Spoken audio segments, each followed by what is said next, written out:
दोस्तों, क्या आपने कभी सोचा है कि कुछ रहस्य ही क्यों बने रहने चाहिए? क्या हर ज्ञान बांटने के लिए होता है, या कुछ बातें ऐसी भी होती हैं जिन्हें अपने भीतर सहेजना ही बुद्धिमानी है?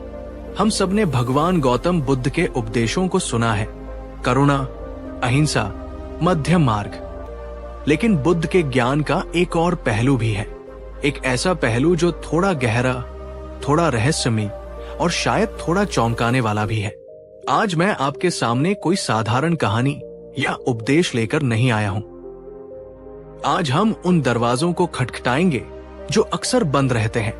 आज हम जानेंगे भगवान गौतम बुद्ध की वो 12 रहस्यमयी बातें और रहस्य, जिन्हें उन्होंने अपने सबसे करीबी भिक्षुओं को भी मौन में रहकर इशारों में समझाया था। ये वो बातें हैं जिन्हें हर किसी से हर जगह साझा नहीं करना चाहिए। क्यों?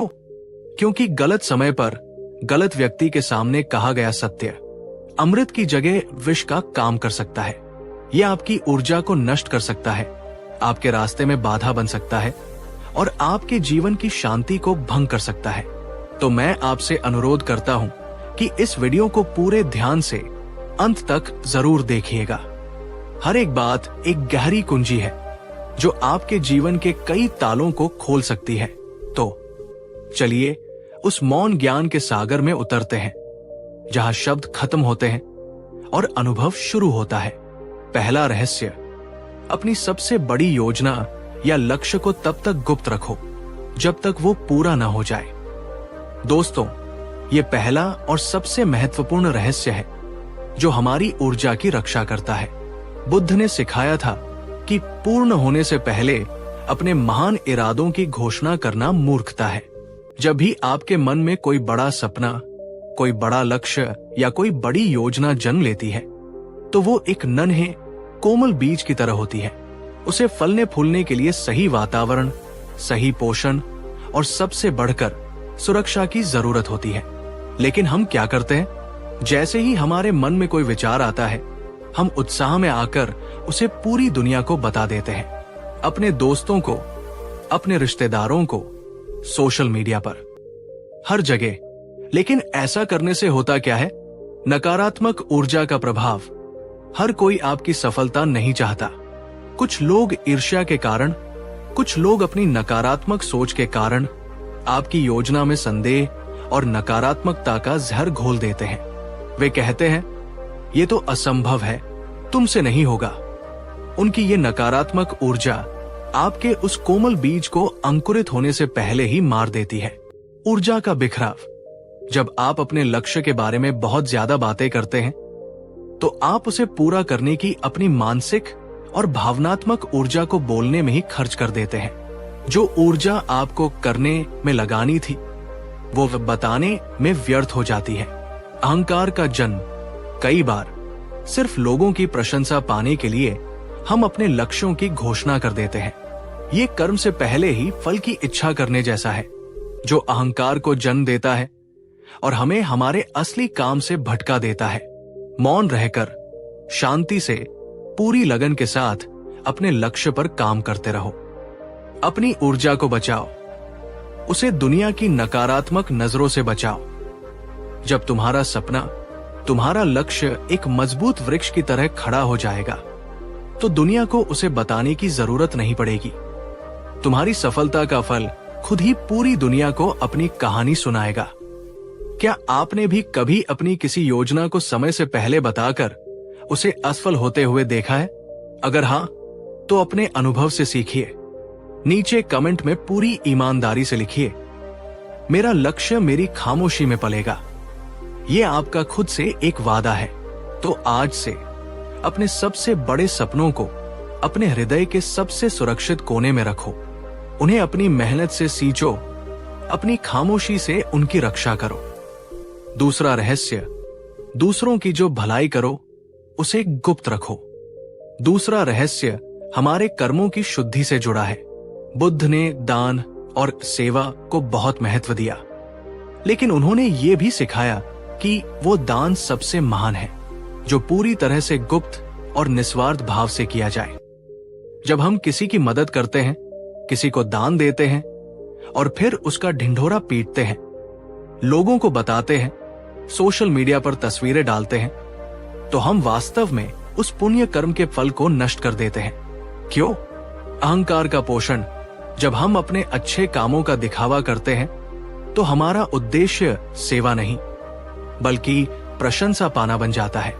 हम उस व्यक्ति की मदद नहीं कर रहे होते बल्कि हम अपने अहंकार को संतुष्ट कर रहे होते हैं। देखो, मैं कितना महान हूं, कितना दयालु हूं।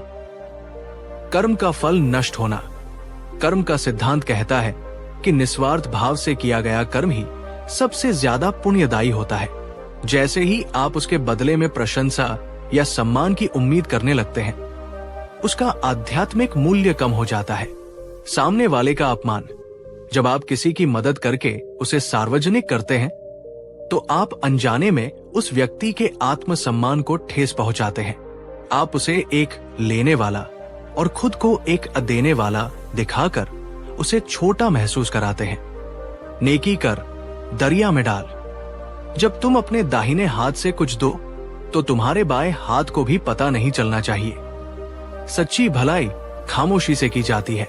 जब तुम बिना किसी प्रशंसा की उम्मीद के सिर्फ करुणा के भाव से किसी की मदद करते हो तो तुम्हें जो आंतरिक शांति और संतोष मिलता है वो दुनिया की किसी भी तारीफ से कहीं ज्यादा कीमती होता है। क्या आप भी कभी किसी की मदद करने के बाद दूसरों से उसकी तारीफ सुनने की इच्छा रखते हैं? ये एक बहुत ही सूक्ष्म अहंकार है। इसे पहचानिए। याद रखो, जो कर्म प्रशंसा के लिए किया जाता है वो एक सौदा है, सेवा नहीं। तीसरा रहस्य, अपनी व्यक्तिगत कमजोरियों और संघर्षों को हर किसी से साझा मत करो। ये तीसरा रहस्य हमारी आत्मरक्षा और आत्मसम्मान से जुड़ा है। बुद्ध ने हमें करुणा और खुलेपन की शिक्षा दी, लेकिन उन्होंने हमें मूर्ख बनने की शिक्षा नहीं दी। उन्होंने सिखाया कि हर किसी पर आंख बंद करके विश्वास कर लेना अज्ञानता है। जब हम अपने जीवन के सबसे कठिन दौर से गुजर रहे होते हैं, जब हम अपने डर, अपनी असुरक्षाओं और अपनी कमजोरियों से लड़ रहे होते हैं, तो हम अक्सर भावनात्मक रूप से बहुत कमजोर होते हैं। ऐसे में हम हर किसी से अपने दिल की बात कह देते हैं, इस उम्मीद में कि वो हमें समझेगा। लेकिन हर कोई तुम्हारा शुभ चिंतक नहीं होता। लोग तुम्हारी कमजोरियों का फायदा उठा सकते हैं। कुछ लोग तुम्हारी गोपनीय बातों का इस्तेमाल तुम्हें ब्लैकमेल करने, तुम्हें नियंत्रित करने या तुम्हें नुकसान पहुंचाने के लिए कर सकते हैं। लोग तुम्हारा मजाक उड़ा सकते हैं। जो आज तुम्हारा दोस्त है, कल वो तुम्हारी पीठ पीछे तुम्हारी उन्हीं कमजोरियों का तमाशा बना सकता है। लोग तुम्हें गलत सलाह दे सकते हैं। हर कोई इतना परिपक्व या बुद्धिमान नहीं होता कि वो तुम्हें सही मार्गदर्शन दे सके। उनकी गलत सलाह तुम्हें और भी गहरे संकट में डाल सकती है। अपने मन की बात सिर्फ उन्हीं लोगों से साझा करो जो वास्तव में तुम्हारे कल्याण मित्र है। तुम्हारे गुरु, तुम्हारे सबसे भरोसेमंद दोस्त या तुम्हारे माता पिता, जो बुद्धिमान है, करुणामय है और जिनकी नियत पर तुम्हें कोई संदेह नहीं है। हर किसी के सामने अपनी आत्मा को खोलकर रख देना खुद को अनावश्यक खतरों के सामने खड़ा करने जैसा है। क्या तुमने भी कभी किसी गलत व्यक्ति पर भरोसा करके अपनी गोपनीय बात बताकर बाद में पछतावा किया है? अगर हाँ, तो उस अनुभव से सीखो। नीचे कमेंट में लिखो, मेरा मौन मेरी सुरक्षा है।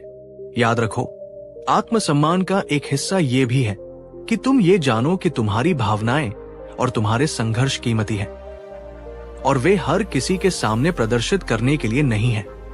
चौथा रहस्य, अपने आध्यात्मिक अनुभवों को गुप्त रखो। ये चौथा रहस्य हमारी आध्यात्मिक यात्रा की पवित्रता को बनाए रखने के लिए है। बुद्ध ने ध्यान और आत्मखोज के मार्ग पर बहुत जोर दिया। इस मार्ग पर चलते हुए साधक को कई तरह के सूक्ष्म और गहरे अनुभव हो सकते हैं। गहरी शांति, आनंद, प्रकाश का दिखना या किसी सत्य का अचानक प्रकट हो जाना। ये अनुभव बहुत ही व्यक्तिगत और पवित्र होते हैं। बुद्ध ने अपने शिष्यों को चेतावनी दी थी कि अपने ध्यान और समाधि के गहरे अनुभवों का ढिंढोरा मत पीटो। क्यों? अहंकार का खतरा। जैसे ही तुम अपने आध्यात्मिक अनुभवों के बारे में दूसरों को बताते हो, तुम्हारे भीतर एक सूक्ष्म अहंकार जन्म ले सकता है। देखो, मैं कितना बड़ा ध्यानी हूं, मुझे तो ऐसे अनुभव होते हैं जो तुम्हें नहीं होते। ये अहंकार तुम्हारी आगे की प्रगति में सबसे बड़ी बाधा बन जाएगा। अनुभव की ऊर्जा का क्षय। ये अनुभव एक नाजुक ऊर्जा की तरह होते हैं। जब तुम उन्हें शब्दों में ढालने की और दूसरों को समझाने की कोशिश करते हो, तो उनकी शक्ति और उनकी पवित्रता कम हो जाती है। वे बाहरी दुनिया के शोर में खो जाते हैं। कोई समझेगा नहीं। सामान्य सांसारिक व्यक्ति तुम्हारी इन गहरी अनुभूतियों को नहीं समझ सकता। वे या तो तुम्हारी बात पर विश्वास नहीं करेंगे, या तुम्हारा मजाक उड़ाएंगे, या तुम्हें कोई पागल समझेंगे। उनकी ये नकारात्मक प्रतिक्रिया तुम्हारे अपने अनुभव पर संदेह पैदा कर सकती है। अपने आध्यात्मिक अनुभवों को अपने भीतर पचाओ। उन्हें अपनी आत्मा का भोजन बनने दो। उन्हें अपनी शांति और अपनी समझ को और गहरा करने दो। हाँ, तुम अपने गुरु से या किसी बहुत ही उन्नत साधक से मार्गदर्शन के लिए उनकी चर्चा कर सकते हो, लेकिन हर किसी के सामने उनका प्रदर्शन मत करो। क्या तुम्हें भी कभी कोई ऐसा गहरा अनुभव हुआ है जिसे शब्दों में बयां करना मुश्किल है? अगर हाँ, तो उसकी पवित्रता को समझो। नीचे कमेंट में लिखो, मेरे अनुभव मेरे भीतर सुरक्षित है। याद रखो, सच्ची आध्यात्मिकता खामोशी में फलती फूलती है, शोर में नहीं। 5वां रहस्य, दूसरों के गहरे और निजी रहस्यों को गुप्त रखो। ये 5वां रहस्य हमारे चरित्र की विश्वसनीयता और हमारी सामाजिक प्रतिष्ठा से जुड़ा है। बुद्ध ने सम्यक वाणी के अंतर्गत सिखाया कि जो बात तुमने विश्वास में सुनी है, उसे कभी भी किसी और से मत कहो। जब कोई व्यक्ति तुम पर भरोसा करके तुम्हें अपना कोई गहरा राज, कोई दुख या कोई व्यक्तिगत बात बताता है, तो वो तुम्हें अपनी आत्मा का एक हिस्सा सौंप रहा होता है। उस विश्वास को बनाए रखना तुम्हारा परम धर्म है। जब तुम किसी के रहस्य को दूसरों के सामने उजागर कर देते हो, जिसे हम गपशप या चुगली कहते हैं, तो तुम एक महान विश्वास को तोड़ते हो। तुम उस व्यक्ति को धोखा देते हो जिसने तुम पर सबसे ज्यादा भरोसा किया। अपनी खुद की विश्वसनीयता को नष्ट करते हो। लोगों को पता चल जाता है कि तुम भरोसे के लायक नहीं हो, और भविष्य में कोई भी तुमसे अपने दिल की बात नहीं कहेगा। नकारात्मक कर्मों का बोझ इकट्ठा करते हो। दूसरों के बीच फूट डालना या किसी को अपमानित करना एक बहुत बुरा कर्म है, जिसका फल तुम्हें भी भोगना पड़ेगा। बुद्ध का मार्ग, एक गहरे समुद्र की तरह बनो जो अपने अंदर अनगिनत राज छिपाए रखता है, लेकिन हमेशा शांत और गंभीर बना रहता है। अगर कोई तुम पर भरोसा करता है, तो उस भरोसे की लाज रखो। दूसरों की गोपनीय बातें तुम्हारे लिए कब्र के समान होनी चाहिए, जो अंदर तो जाती है पर बाहर कभी नहीं आती। क्या तुम भी कभी कभी दूसरों की निजी बातों को गपशप का विषय बना देते हो? अगर हाँ, तो इस आदत की गंभीरता को समझो। ये तुम्हारे चरित्र को बर्बाद कर सकती है। याद रखो, जो व्यक्ति दूसरों के रहस्यों की रक्षा करता है, लोग उस पर आंख बंद करके विश्वास करते हैं और उसका सम्मान करते हैं। 6ठा रहस्य, तुम्हारे त्याग और तपस्या को गुप्त रखो। ये 6ठा रहस्य हमारी साधना की गहराई और प्रामाणिकता से जुड़ा है। बुद्ध ने सिखाया कि सच्ची तपस्या और सच्चा त्याग वह है जो खामोशी से किया जाए, अपनी प्रशंसा के लिए नहीं। जब तुम कोई व्रत रखते हो, कोई साधना करते हो, या किसी बुरी आदत को छोड़ने का प्रयास करते हो, जैसे धूम्रपान या शराब छोड़ना, और तुम इसका दिखावा करते हो, तो तुम्हारा उद्देश्य आत्मशुद्धि नहीं, बल्कि लोगों से सहानुभूति या प्रशंसा पाना बन जाता है। देखो, मैं कितना बड़ा त्यागी हूं, मैं कितनी कठिन साधना कर रहा हूं। ये दिखावा तुम्हारे अहंकार को बढ़ाता है, जो कि त्याग का बिल्कुल विपरीत है। तुम्हारी साधना को कमजोर करता है, क्योंकि तुम्हारी ऊर्जा बाहरी प्रदर्शन में खर्च हो जाती है। तुम्हें पाखंडी बना सकता है, क्योंकि हो सकता है तुम अकेले में उतना त्याग न कर रहे हो जितना दुनिया को दिखा रहे हो। अपने आध्यात्मिक अभ्यासों को अपनी और परमात्मा या ब्रह्मांड के बीच का एक निजी मामला रखो। तुम्हारा संघर्ष, तुम्हारा त्याग, तुम्हारी तपस्या, ये सब तुम्हारे अपने रूपांतरण के लिए है, दुनिया को दिखाने के लिए नहीं। जब तुम खामोशी से साधना करते हो तो उसमें एक अद्भुत शक्ति और गहराई आती है। क्या तुम भी अपने छोटे छोटे त्याग का दिखावा करते हो? इस सूक्ष्म अहंकार को पहचानो। नीचे कमेंट में लिखो, मेरी साधना मेरे लिए है, दिखावे के लिए नहीं। याद रखो, जो जड़ें जमीन के जितनी गहरी होती है, पेड़ उतना ही मजबूत होता है। अपनी साधना को भी गहरा और गुप्त रखो। दोस्तों, ये 7वां रहस्य हमारे चरित्र की महानता और हमारी अपनी मानसिक शांति से जुड़ा है। बुद्ध ने सिखाया था कि दूसरों के दोषों को देखना बहुत आसान है, लेकिन अपने दोषों को देखना उतना ही कठिन। एक बुद्धिमान व्यक्ति दूसरों के भूसे को नहीं फटकता, बल्कि वो अपने ही चावल से कंकड़ निकालता है। जब हम किसी और को कोई गलती करते हुए, कोई पाप करते हुए या कोई बुरा कर्म करते हुए देखते हैं, तो हमारी पहली प्रवृत्ति क्या होती है? हम तुरंत उसके जज बन जाते हैं और उसकी कहानी को चटखारे लेकर दूसरों को सुनाते हैं। हमें दूसरों की बुराई करने में एक तरह का नीच आनंद मिलता है, लेकिन बुद्ध के अनुसार ऐसा करना कई स्तरों पर विनाशकारी है। तुम नकारात्मक कर्म इकट्ठा करते हो। जब तुम किसी की निंदा करते हो या उसकी चुगली करते हो, तो तुम अपनी वाणी को अशुद्ध करते हो और नकारात्मक कर्मों का बोझ अपने ऊपर लाद लेते हो। तुम अपना कीमती समय और ऊर्जा नष्ट करते हो। दूसरों के कर्मों पर ध्यान केंद्रित करके तुम उस ऊर्जा को नष्ट कर देते हो जिसे तुम्हें खुद को सुधारने में लगाना चाहिए था। तुम अपने मन को नकारात्मकता से भरते हो।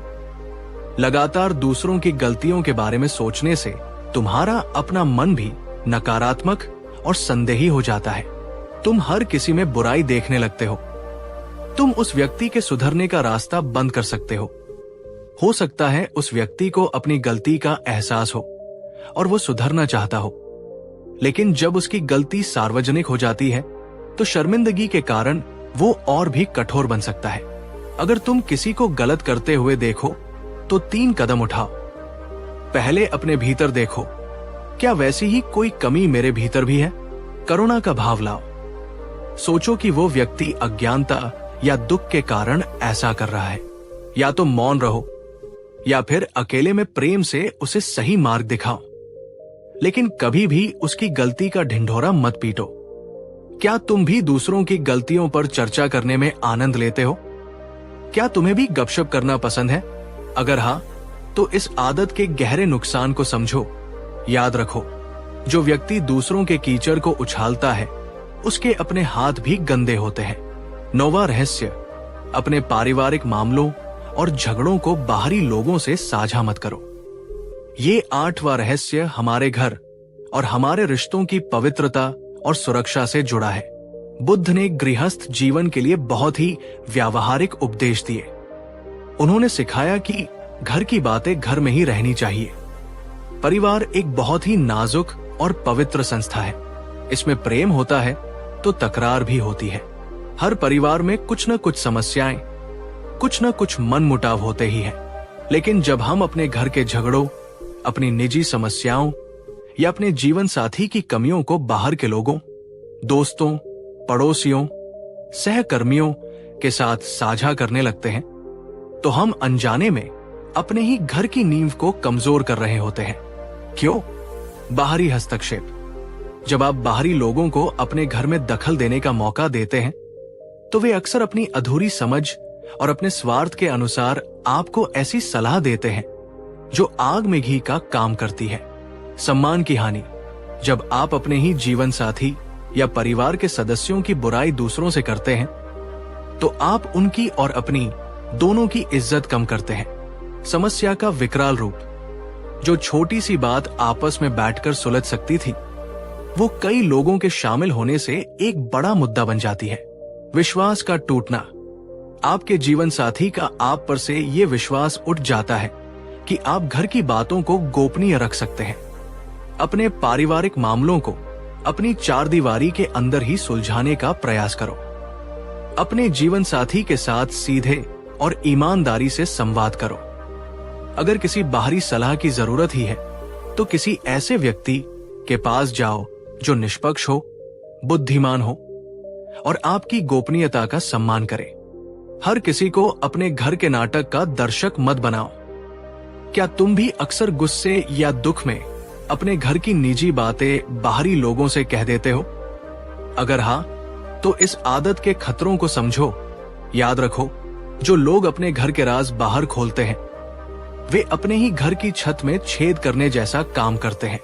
9वां रहस्य, तुम्हारी आय का सच्चा स्रोत और तुम्हारी बचत को गुप्त रखो।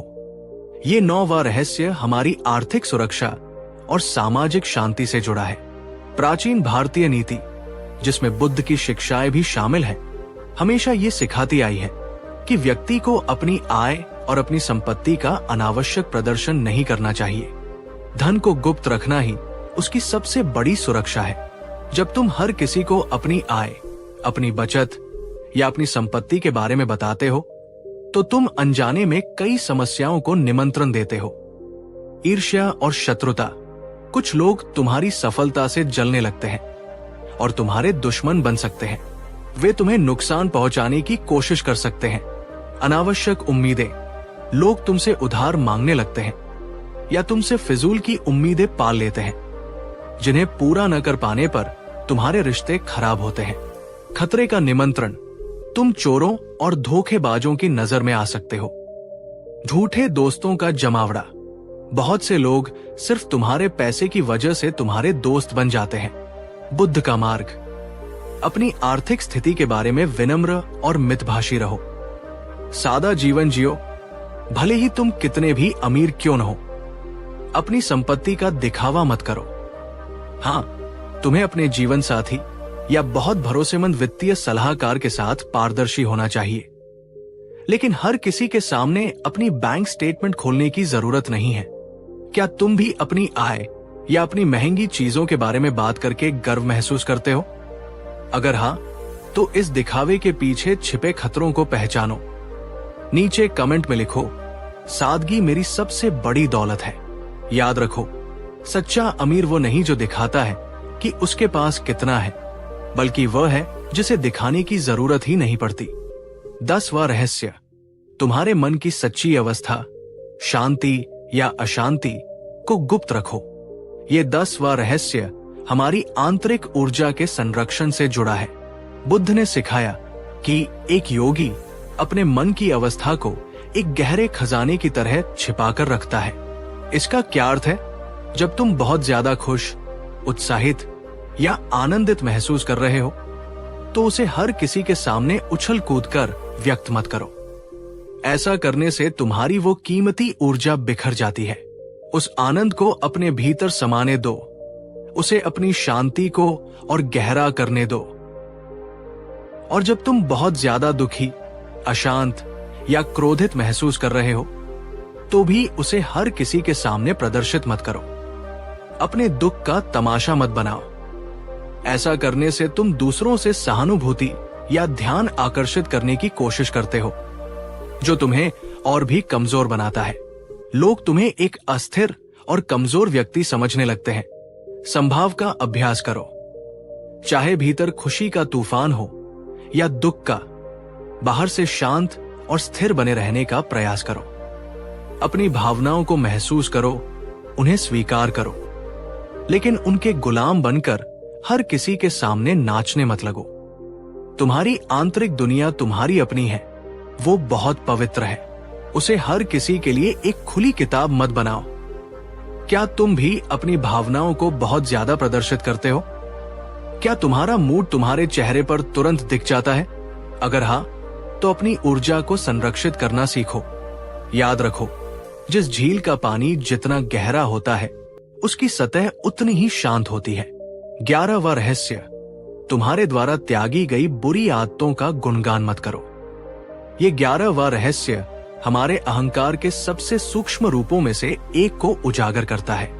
बुद्ध ने सिखाया कि बुराई को छोड़ना एक अच्छा कर्म है, लेकिन उस अच्छे कर्म का भी अहंकार कर लेना एक और बुराई को जन्म देना है। जब हम किसी बुरी आदत जैसे नशा, आलस्य या क्रोध को छोड़ने का प्रयास करते हैं और उसमें थोड़ी सी सफलता पाते हैं, तो हम अक्सर उसका गुणगान करने लगते हैं। हम दुनिया को बताना चाहते हैं कि हमने कितना बड़ा काम किया है, लेकिन ये अहंकार तुम्हें आत्मसंतुष्ट बना सकता है। तुम्हें लग सकता है कि अब तो मैंने सब कुछ पा लिया और तुम आगे का प्रयास करना छोड़ सकते हो। तुम्हारे वापस फिसलने का खतरा बढ़ाता है। अहंकार हमेशा पतन की ओर ले जाता है। यह दर्शाता है कि तुमने उस आदत को पूरी तरह से नहीं छोड़ा है। अगर तुम अभी भी उसके बारे में बात कर रहे हो, तो इसका मतलब है कि वो अभी भी तुम्हारे मन में कहीं ना कहीं मौजूद है। जब तुम किसी बुरी आदत को छोड़ो, तो उसे चुपचाप, खामोशी से छोड़ो। उसे अपनी एक सामान्य, स्वाभाविक अवस्था बना लो। जैसे कोई व्यक्ति ये ढिंढोरा नहीं पीटता कि देखो, आज मैंने चोरी नहीं की। चोरी न करना उसकी स्वाभाविक अवस्था है। ठीक उसी तरह नशा न करना या क्रोध न करना तुम्हारी स्वाभाविक अवस्था बननी चाहिए, कोई विशेष उपलब्धि नहीं। क्या तुम भी अपनी छोटी छोटी जीतों का बहुत ज्यादा बखान करते हो? अगर हां, तो इस सूक्ष्म अहंकार से सावधान रहो। नीचे कमेंट में लिखो, मेरा सुधार मेरी खामोशी में होगा। याद रखो, सच्ची जीत वह है जिसके बारे में किसी को बताने की जरूरत ही न पड़े। 12वां रहस्य, किसी के दिए गए अपमान को अपने मन में गुप्त रखो। ये 12वां रहस्य हमें मानसिक कचरे से मुक्त होने की कला सिखाता है। बुद्ध ने सिखाया कि अपमान को याद रखना किसी और की फेंकी हुई गंदगी को अपने घर में सजाकर रखने जैसा है। जब कोई हमारा अपमान करता है, तो उस क्षण में हमें दुख होता है। ये स्वाभाविक है, लेकिन हम क्या करते हैं? हम उस अपमान को अपने मन की तिजोरी में बंद करके रख लेते हैं। हम उसे बार बार याद करते हैं, उस पर सोचते हैं और उस दर्द को बार बार जीते हैं। हमने उस व्यक्ति को तो माफ कर दिया होता है, लेकिन उस घटना को नहीं भूलते। बुद्ध कहते हैं, ये सबसे बड़ी मूर्खता है। अपमान एक बाहरी घटना थी जो घटित हुई और खत्म हो गई। उसे अपने मन में जीवित रखकर तुम खुद को ही सजा दे रहे हो। बुद्ध का मार्ग, जब कोई तुम्हारा अपमान करे, तो उसे उसी क्षण में अनुभव करो और फिर उसे पूरी तरह से जाने दो। जैसे नहाने के बाद शरीर का मैल पानी के साथ बह जाता है, वैसे ही उस अपमान को भी अपने मन से पूरी तरह से बहा दो। उसे दोबारा याद करके उस जख्म को फिर से हरा मत करो। उसे गुप्त रखने का मतलब है उसे अपने मन के किसी कोने में भी जगह मत दो। क्या तुम भी पुरानी अपमानजनक बातों को आज तक अपने मन में रखे हुए हो? अगर हां, तो आज उस मानसिक कचरे को साफ करने का दिन है। नीचे कमेंट में लिखो, मेरा मन साफ और हल्का है।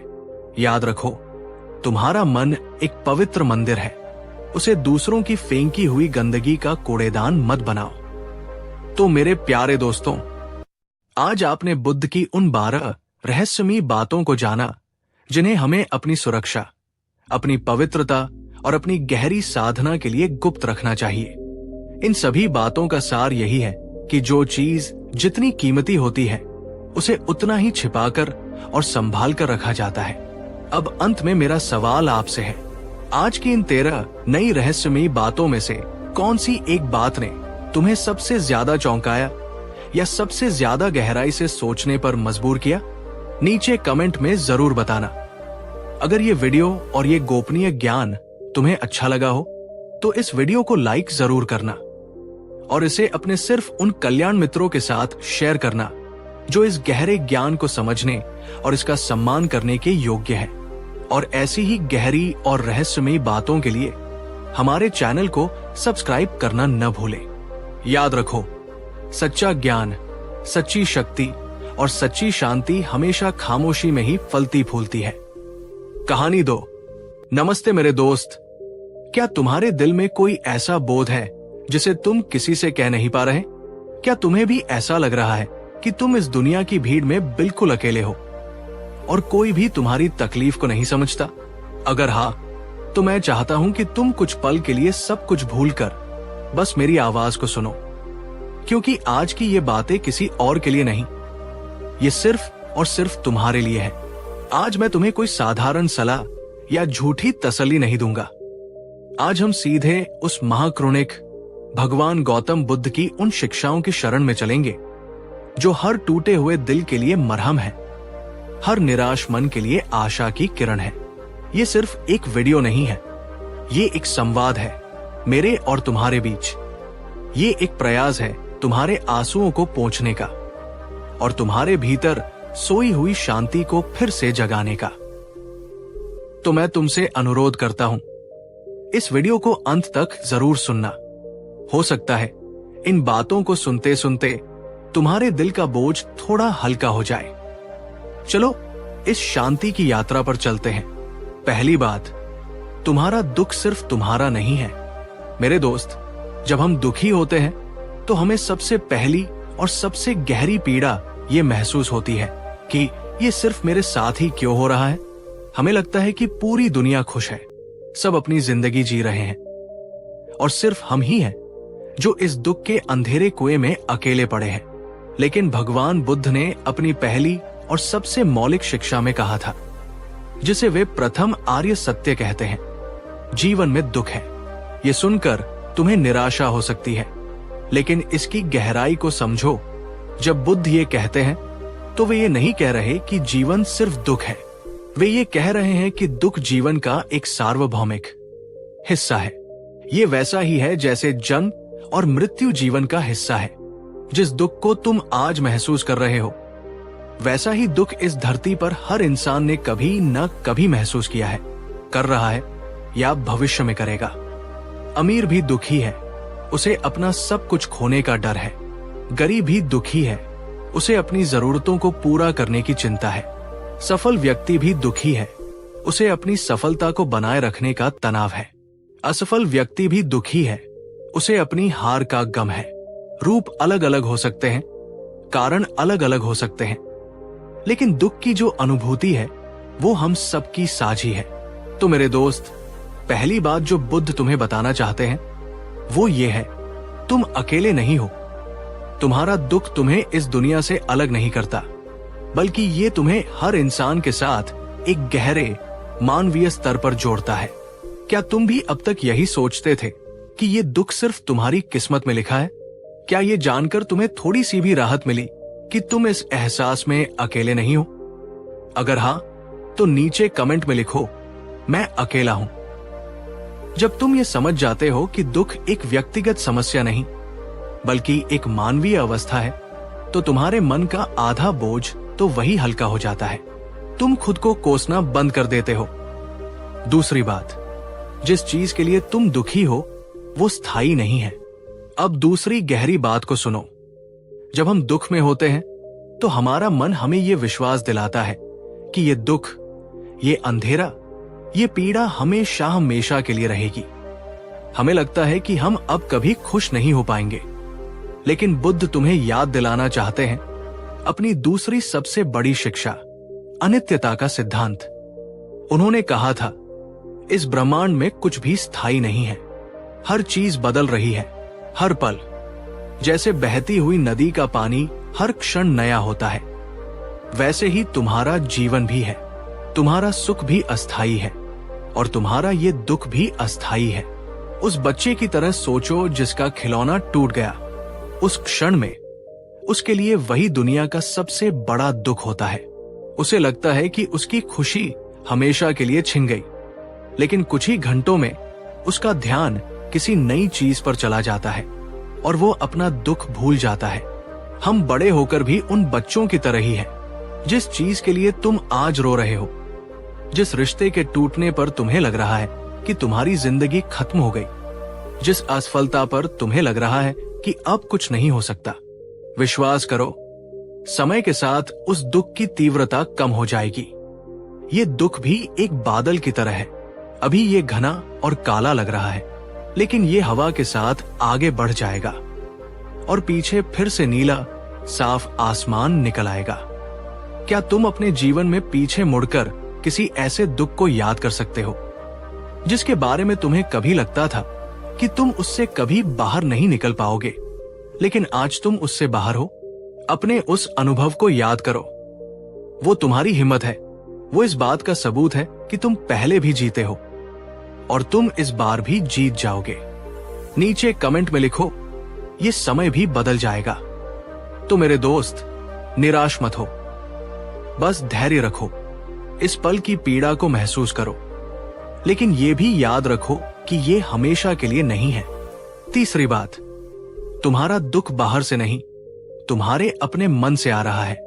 ये बुद्ध की सबसे क्रांतिकारी और गहरी शिक्षाओं में से एक है।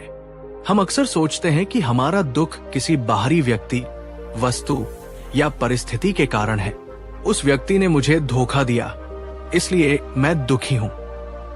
मेरे पास पैसे नहीं हैं, इसलिए मैं दुखी हूं। मेरी किस्मत खराब है, इसलिए मैं दुखी हूं। लेकिन बुद्ध कहते हैं, बाहरी घटनाएं तुम्हें सीधे तौर पर दुख नहीं दे सकती। वे तो बस एक तीर की तरह हैं। असली दुख तब होता है जब तुम उस घटना के बारे में अपने मन में जो कहानी बनाते हो, जो व्याख्या करते हो, वो दूसरे तीर की तरह खुद को मारते हो। घटना तो बस एक घटना है, उसे अर्थ तुम्हारा मन देता है। बारिश का होना सिर्फ एक घटना है, उसे अच्छा या बुरा तुम्हारा मन बनाता है। किसी का तुम्हें छोड़कर चले जाना सिर्फ एक घटना है, उसे मेरी दुनिया उजड़ गई का अर्थ तुम्हारा मन देता है। तुम्हारा दुख बाहर की परिस्थितियों में नहीं, बल्कि उन परिस्थितियों के प्रति तुम्हारी अपनी प्रतिक्रिया, रिएक्शन, तुम्हारी अपनी सोच में छिपा है। एक बार बुद्ध अपने शिष्यों के साथ एक गांव से गुजर रहे थे। कुछ लोगों ने उन्हें बहुत भला बुरा कहा, उन्हें गालियां दी। बुद्ध शांत भाव से मुस्कुराते हुए आगे बढ़ गए। उनके शिष्य आनंद को बहुत गुस्सा आया। उन्होंने कहा, भगवान, उन लोगों ने आपका इतना अपमान किया और आप चुप रहे। बुद्ध ने कहा, आनंद, उन्होंने अपना कूड़ा मुझ पर फेंकने की कोशिश की, मैंने उसे लेने से इनकार कर दिया। अब वो कूड़ा किसका हुआ? आनंद ने कहा, उन्हीं का। बुद्ध बोले, ठीक इसी तरह जब कोई तुम्हें दुख या अपमान देता है तो ये तुम्हारे ऊपर है कि तुम उसे स्वीकार करते हो या नहीं। अगर तुम उसे अपने मन में जगह नहीं दोगे तो वो तुम्हें कभी दुखी नहीं कर सकता। क्या तुम भी अपने दुख के लिए हमेशा बाहरी परिस्थितियों या लोगों को ही दोष देते हो? क्या आज तुम ये समझने के लिए तैयार हो कि तुम्हारी शांति का रिमोट कंट्रोल तुम्हारे अपने हाथ में है? अगर हाँ, तो ये एक बहुत बड़ा कदम है। नीचे कमेंट में लिखो, मेरी शांति मेरे भीतर है। अगर आप इस एक बात को गहराई से समझ गए तो दुनिया की कोई भी ताकत तुम्हें ज्यादा देर तक दुखी नहीं रख सकती। चौथी बात, दुख को दबाओ मत, उसे पूरी जागरूकता से देखो। जब हम दुखी होते हैं तो हमारी स्वाभाविक प्रवृत्ति होती है उस दुख से भागने की। हम खुद को व्यस्त कर लेते हैं, दोस्तों के साथ पार्टी करते हैं, फिल्में देखते हैं या किसी नशे का सहारा लेते हैं। हम कुछ भी करने को तैयार रहते हैं, बस हमें वो दर्द महसूस न करना पड़े। लेकिन बुद्ध कहते हैं कि ये सबसे बड़ी गलती है। जिस दुख को तुम दबाते हो वो खत्म नहीं होता, बल्कि वह तुम्हारे अवचेतन मन में और भी ज्यादा गहरा और शक्तिशाली हो जाता है, और फिर वो किसी और दिन, किसी और रूप में और भी ज्यादा ताकत से बाहर निकलता है। तो बुद्ध क्या रास्ता बताते हैं?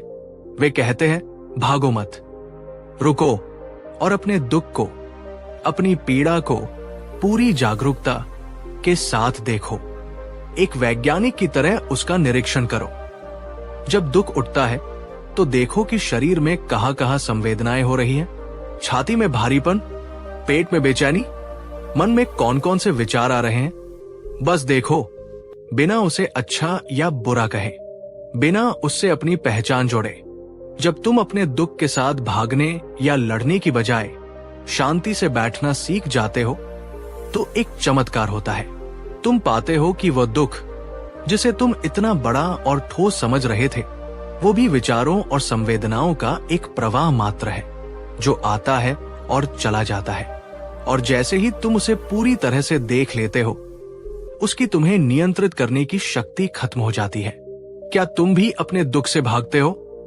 क्या तुम अपनी भावनाओं का सामना करने से डरते हो? अगर हाँ, तो आज थोड़ा सा साहस करो। कुछ मिनट शांत बैठकर बस महसूस करो कि तुम्हारे भीतर क्या हो रहा है। ये शुरुआत में मुश्किल हो सकता है, लेकिन यही मुक्ति का एकमात्र मार्ग है। 5वीं बात, अपने हृदय को करुणा से भरो, खासकर खुद के लिए। और अंत में बुद्ध की वो सबसे कोमल और सबसे शक्तिशाली औषधि। जब हम दुखी होते हैं तो हम अक्सर खुद के सबसे बड़े दुश्मन बन जाते हैं। हम खुद के प्रति बहुत कठोर हो जाते हैं। हम अपनी गलतियों के लिए खुद को माफ नहीं करते। लेकिन बुद्ध तुम्हें याद दिलाना चाहते हैं, तुम पूरी दुनिया में किसी ऐसे व्यक्ति को खोज सकते हो जो तुमसे ज्यादा तुम्हारे प्रेम और करुणा का हकदार हो, और तुम पाओगे कि ऐसा कोई नहीं है। तुम खुद ही अपने सबसे बड़े सहारे हो। इस समय जब तुम दुखी हो, तुम्हें किसी और की डांट या आलोचना की नहीं, बल्कि अपनी ही करुणा और प्रेम की सबसे ज्यादा जरूरत है। आत्मकरुणा का अभ्यास करो। खुद से वैसे ही बात करो जैसे तुम अपने किसी सबसे प्यारे दुखी दोस्त से करते। क्या तुम उसे कहते, तुम बेवकूफ हो, तुम्हारी ही गलती है? नहीं, तुम उसे कहते, कोई बात नहीं, सब ठीक हो जाएगा, तुम अकेले नहीं हो, मैं तुम्हारे साथ हूं। यही प्रेम, यही सहानुभूति आज तुम्हें खुद को दिखानी है। अपनी गलतियों को स्वीकार करो, लेकिन उनके लिए खुद को कोसना बंद करो। अपने दुख को स्वीकार करो और खुद को उस दर्द को महसूस करने की इजाजत दो। याद रखो, अपूर्ण होना, गलतियां करना और दुखी होना, ये सब मानवीय होने का हिस्सा है। क्या तुम भी दुख में खुद के प्रति बहुत कठोर हो जाते हो? अगर हां, तो आज से ये बदलना शुरू करो।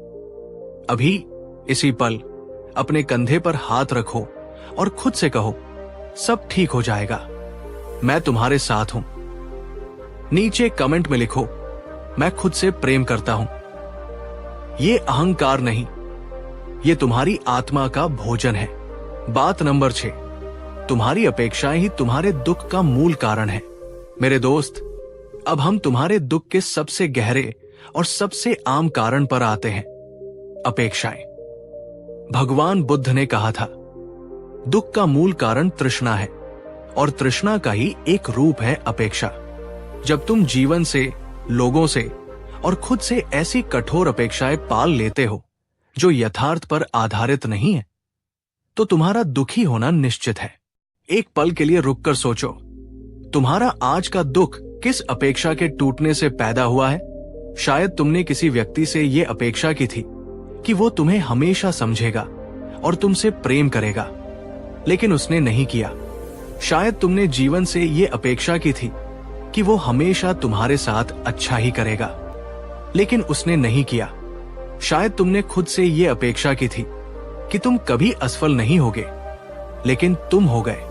हम अपने मन में एक आदर्श दुनिया की तस्वीर बना लेते हैं, और जब वास्तविक दुनिया उस तस्वीर से मेल नहीं खाती तो हम टूट जाते हैं, निराश हो जाते हैं। बुद्ध कहते हैं, समस्या वास्तविक दुनिया में नहीं, बल्कि तुम्हारे मन में बनी उस झूठी तस्वीर में है। इसका मतलब ये नहीं है कि तुम सपने देखना या प्रयास करना छोड़ दो। इसका मतलब है कि तुम अपना सर्वश्रेष्ठ प्रयास करो, लेकिन परिणाम को लेकर आसक्त मत हो। जीवन को उसकी समग्रता में स्वीकार करना सीखो, उसके सुख और दुख दोनों के साथ। क्या तुम भी अपनी किसी टूटी हुई अपेक्षा के कारण दुखी हो? अगर हां, तो आज उस कठोर अपेक्षा को छोड़ने का साहस करो। जीवन को वैसा ही स्वीकार करो जैसा वो है, न कि वैसा जैसा उसे होना चाहिए। याद रखो, जितनी कम तुम्हारी अपेक्षाएं होंगी, उतना ही कम तुम्हें दुख छू पाएगा। सच्ची शांति अपेक्षाओं के अंत में ही मिलती है। बात नंबर 7, अतीत के बोझ को उतार फेंको, क्योंकि तुम वो नहीं हो जो तुम थे। मेरे दोस्त, कई बार हमारा दुख वर्तमान में नहीं, बल्कि हमारे अतीत में होता है। हम अपनी किसी पुरानी गलती, किसी बुरे अनुभव या किसी खोए हुए रिश्ते के बोझ को आज भी ढो रहे होते हैं। बुद्ध ने सिखाया, अतीत में जीना एक मरे हुए व्यक्ति के शरीर को अपनी पीठ पर ढोने जैसा है। वो तुम्हें सिर्फ बोझ देगा और आगे बढ़ने से रोकेगा। तुम वो नहीं हो जो तुम कल थे। हर सुबह तुम्हारा एक नया जन्म होता है। जब तक तुम अपने अतीत की गलतियों के लिए खुद को कोसते रहोगे या किसी और के दिए हुए धोखे को याद करके कड़वाहट से भरे रहोगे, तुम कभी भी अपने वर्तमान के सुंदर क्षणों को नहीं जी पाओगे। तुम्हारा मन अतीत की जेल में कैद एक कैदी की तरह हो जाएगा। अतीत को पूरी तरह से जाने देने का मतलब है खुद को माफ करना। समझो कि तुमने उस समय अपनी सीमित समझ के अनुसार जो बेहतर हो सकता था वही किया। दूसरों को माफ करना इसलिए नहीं कि वे इसके लायक हैं, बल्कि इसलिए क्योंकि तुम शांति के लायक हो। अतीत से मिली सीख को धन्यवाद देना। हर बुरे अनुभव ने तुम्हें कुछ न कुछ सिखाया है, तुम्हें मजबूत बनाया है। क्या तुम भी अपने अतीत के किसी बोझ को आज भी अपने मन में ढो रहे हो? अगर हाँ, तो आज उस बोझ को पूरी तरह से उतार फेंकने का समय है। उस जेल से बाहर निकलने का समय है। याद रखो, जब तुम अतीत का दरवाजा बंद करते हो, तभी तुम अपने वर्तमान में पूरी तरह से प्रवेश कर सकते हो और एक नए भविष्य का निर्माण कर सकते हो। बात नंबर 8, दूसरों की मदद करने में लग जाओ। तुम अपना दुख भूल जाओगे। जब हम दुख में होते हैं तो हमारी दुनिया बहुत छोटी और आत्म केंद्रित हो जाती है। हम सिर्फ मैं, मेरा दुख, मेरी समस्या के बारे में ही सोचते रहते हैं और हम जितना ज्यादा अपने दुख के बारे में सोचते हैं वो उतना ही बड़ा और विकराल होता जाता है। इस आत्म केंद्रित चक्र को तोड़ने का सबसे शक्तिशाली तरीका बुद्ध ने बताया, सेवा और करुणा। उन्होंने सिखाया, यदि तुम अपने दुखों के सागर से बाहर निकलना चाहते हो तो दूसरों के दुखों को दूर करने के लिए एक छोटी सी नाव बन जाओ। जब तुम दूसरों की सेवा करते हो तो तुम अपने छोटे से मैं से ऊपर उठ जाते हो और तुम्हारा अपना दुख तुम्हें बहुत छोटा और तुच्छ लगने लगता है। जब आप किसी ऐसे व्यक्ति की मदद करते हैं जो आपसे भी ज्यादा तकलीफ में है, तो आपको 2 अद्भुत चीजों का एहसास होता है। कृतज्ञता, आपको एहसास होता है कि आपके पास अभी भी बहुत कुछ है जिसके लिए आप आभारी हो सकते हैं। सार्थकता, आपको लगता है कि आपका जीवन व्यर्थ नहीं है, आप किसी के काम आ सकते हैं। आप इस दुनिया में एक सकारात्मक बदलाव ला सकते हैं। ये सेवा और करुणा का भाव आपके भीतर एक ऐसी सकारात्मक ऊर्जा और आत्मसम्मान पैदा करता है जो आपको आपके दुख के अंधेरे से बहुत तेजी से बाहर निकालता है। क्या तुम भी अपने दुख में खुद को दुनिया से अलग थलग और अकेला कर लेते हो? अगर हाँ, तो आज एक छोटा सा कदम उठाओ। अपने आसपास देखो, किसी एक व्यक्ति की, चाहे कितनी भी छोटी हो, मदद करो। ये किसी को एक गिलास पानी देना भी हो सकता है या किसी की बात को बस ध्यान से सुनना भी हो सकता है। याद रखिए, जब आप किसी और के आंसू पोंछते हैं तो आपके अपने आंसू अपने आप सूख जाते हैं। बात नंबर 9, अपने विचारों के ट्रैफिक को देखो पर हर गाड़ी में मत बैठो। मेरे दोस्त, ये बुद्ध की एक बहुत ही गहरी और व्यावहारिक शिक्षा है जो तुम्हें तुम्हारे अपने मन का मालिक बनाएगी। हमारा मन हर समय विचारों का उत्पादन करता रहता है, जैसे एक ट्रैफिक वाली सड़क पर गाड़ियां चलती रहती हैं। जब हम दुखी होते हैं तो इस सड़क पर ज्यादातर नकारात्मक विचारों की गाड़ियां चलती हैं। मैं कभी खुश नहीं हो पाऊंगा, सब मेरी ही गलती है, मेरा जीवन व्यर्थ है। और हमारी सबसे बड़ी गलती यह होती है कि हम इनमें से हर एक गाड़ी को सच मानकर उसमें बैठ जाते हैं और वो विचार हमें जहां ले जाता है हम चले जाते हैं, यानी और भी गहरे दुख और निराशा की ओर। बुद्ध ने सिखाया, तुम अपने विचार नहीं हो, तुम तो वो हो जो इन विचारों को देख रहा है। तुम सड़क के किनारे बैठे हुए वो शांत साक्षी हो जो इस पूरे ट्रैफिक को देख रहा है। तुम्हें हर गाड़ी में बैठने की जरूरत नहीं है। जब तुम अपने विचारों से ये दूरी बनाना सीख जाते हो तो तुम उनके गुलाम नहीं रहते। तुम ये चुनाव कर सकते हो कि किस विचार पर ध्यान देना है और किस विचार को बस एक गुजरती हुई गाड़ी की तरह जाने देना है। ये अभ्यास तुम्हें नकारात्मक विचारों के अंतहीन जाल में फंसने से बचाता है। क्या तुम भी अपने मन में आने वाले हर नकारात्मक विचार को सच मानकर उसके साथ बजाते हो? अगर हाँ, तो आज से अपने विचारों के साक्षी बनने का अभ्यास शुरू कीजिए। जब भी कोई दुखद विचार आए तो बस उसे देखो और कहो, ओह, ये एक दुखद विचार है। उससे अपनी पहचान मत जोड़ो। याद रखिए, तुम ट्रैफिक नहीं हो, तुम ट्रैफिक को देखने वाले हो। ये एक छोटी सी समझ तुम्हें बहुत बड़ी आजादी दे सकती है। बात नंबर 10, सबसे गहरी और अंतिम बात, तुम्हारा सच्चा स्वरूप शांति है, दुख नहीं। और अंत में मेरे दोस्त, बुद्ध की वो परम शिक्षा जो तुम्हें तुम्हारे असली घर का पता बताती है। हम अक्सर ये मान लेते हैं कि दुख, चिंता और अशांति हमारा स्वभाव है, लेकिन बुद्ध ने कहा, नहीं, ये तुम्हारा सच्चा स्वभाव नहीं है। ये तो बस तुम्हारे मन की सतह पर उठने वाली लहरें हैं, जो बाहरी हवाओं, परिस्थितियों के कारण पैदा होती है।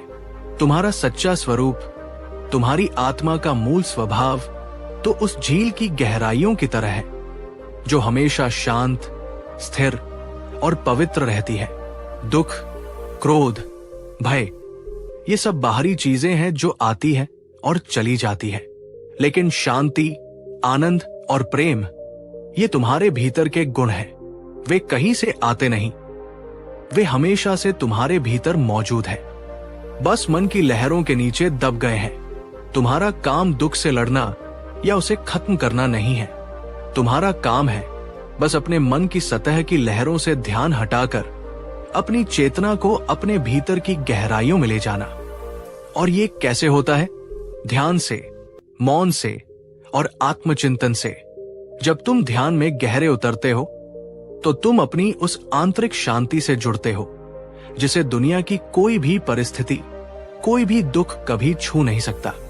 क्या तुम भी खुद को एक दुखी और अशांत व्यक्ति मानते हो? अगर हाँ, तो आज इस गलत पहचान को तोड़ दो।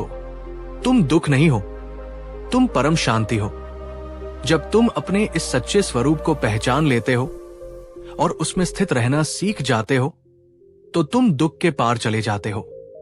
तुम जीवन को एक खेल की तरह जीते हो और हर परिस्थिति में शांत और आनंदित रहते हो। यही जीवन का परम लक्ष्य है। तो मेरे प्यारे दोस्त, आज की इन 10 बातों के साथ मुझे उम्मीद है कि तुम ये समझ गए होगे कि दुख कितना भी गहरा क्यों न हो, उससे बाहर निकलने का रास्ता हमेशा मौजूद होता है और वो रास्ता तुम्हारे भीतर से ही होकर जाता है। अगर बुद्ध की ये गहरी बातें तुम्हारे दिल तक पहुंची है तो इस वीडियो को एक लाइक जरूर करना। अब नीचे कमेंट में बताओ, आज की इन 5 नई बातों में से कौन सी एक बात तुम्हें लगता है कि तुम्हारे जीवन में सबसे बड़ा बदलाव ला सकती है।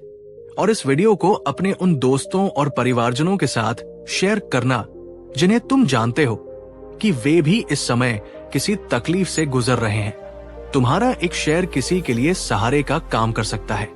और ऐसी ही गहरी और दिल को छूने वाली बातों के लिए हमारे चैनल को सब्सक्राइब करना न भूलना। अंत में बस इतना याद रखना, तुम दुख नहीं हो, तुम वो शक्ति हो जो दुख को देख सकती है और जो दुख के पार जा सकती है। अपना ध्यान रखना मेरे दोस्त, तुम बहुत कीमती हो। कहानी 3। दोस्तों, क्या आप भी इस समय अपने जीवन के किसी बुरे दौर से गुजर रहे हैं? क्या आपको भी ऐसा लग रहा है कि चारों ओर अंधेरा है, कोई रास्ता दिखाई नहीं दे रहा और हिम्मत धीरे धीरे जवाब दे रही है? बुरा समय जीवन की एक ऐसी सच्चाई है जिसका सामना हम सभी को कभी न कभी करना ही पड़ता है। ये एक ऐसा तूफान है जो हमारी जिंदगी की नाव को हिलाकर रख देता है। लेकिन क्या आपने कभी सोचा है कि कुछ लोग इसी तूफान में डूब जाते हैं और कुछ लोग इसी तूफान का सामना करके पहले से कहीं ज्यादा मजबूत नाविक बनकर निकलते हैं? फर्क किस चीज का है? फर्क है उस बुरे समय को देखने के नजरिए का और उस समय में अपने मन को स्थिर रखने की कला का। आज मैं आपको भगवान गौतम बुद्ध के जीवन की एक ऐसी ही कहानी सुनाने वाला हूं। एक ऐसी कहानी जो आपको सिखाएगी कि बुरे समय से डरना नहीं, बल्कि उसे अपने जीवन का सबसे बड़ा शिक्षक कैसे बनाना है। ये सिर्फ एक कहानी नहीं है दोस्तों, ये एक औषधि है, एक मरहम है हर उस दिल के लिए जो इस समय तकलीफ में है। तो मैं आपसे अनुरोध करता हूं कि इस वीडियो को अंत तक पूरे ध्यान से, पूरे मन से सुनिएगा। हो सकता है इस कहानी के खत्म होते होते आपके अंदर भी उस तूफान से लड़ने की हिम्मत और शांति आ जाए। चलिए उस कहानी की ओर बढ़ते हैं जो हमें अंधेरे से उजाले की ओर ले जाने का वादा करती है। बहुत समय पहले की बात है। श्रावस्ती के पास एक छोटे से गांव में सोहन नाम का एक बहुत ही मेहनती किसान रहता था। उसने अपने खेतों में अपनी पूरी जान लगा दी थी। उसने सबसे अच्छे बीज बोए थे, दिन रात मेहनत करके खेत को तैयार किया था और उसे अपनी फसल से बहुत उम्मीदें थी। उसने सपने देखे थे कि इस बार की फसल से वो अपनी बेटी का विवाह करेगा और अपने घर की टूटी छत की मरम्मत कराएगा। लेकिन उस साल नियति को कुछ और ही मंजूर था। मानसून आया ही नहीं। एक एक करके दिन हफ्तों में और हफ्ते महीनों में बदलते गए, लेकिन आसमान से पानी की एक बूंद भी नहीं गिरी।